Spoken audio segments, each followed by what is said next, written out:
In today's video, I'm going to teach you how to remove the password from your Shopify store to make it accessible to everyone. Whether you're ready to launch your store or just want to show it off, this guide will walk you through the process of removing that password protection with ease. First, let's make sure we're all on the same page. When your Shopify store is password protected, no one can view it except for those with the password. It's a handy feature for businesses that are still setting up or staging their products before launch. But once you're ready to showcase your store to the world, it's time to disable that layer of protection. Start by logging into your Shopify admin panel.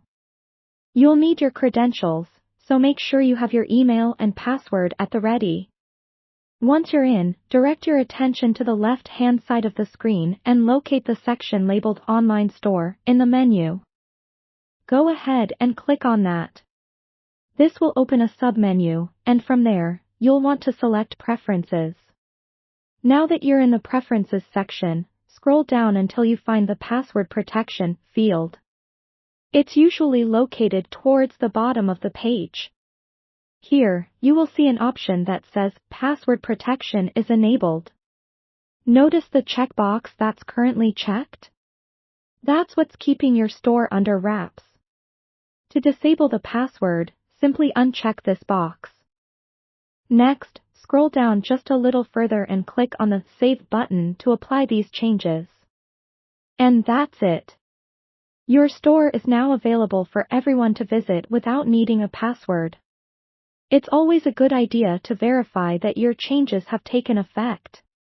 To do this, open an incognito or private browsing window to visit your store's URL. This way, you can see exactly what your visitors would experience now that your store's password is removed. Before we wrap it up, here are a few additional tips to keep in mind.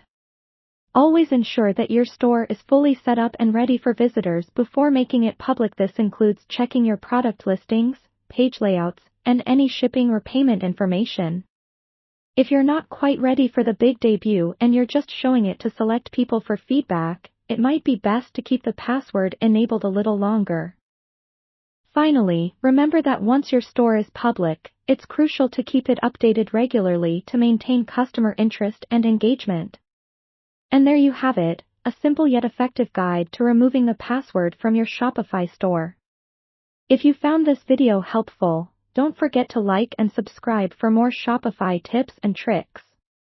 Thanks for watching, and we'll see you in the next video.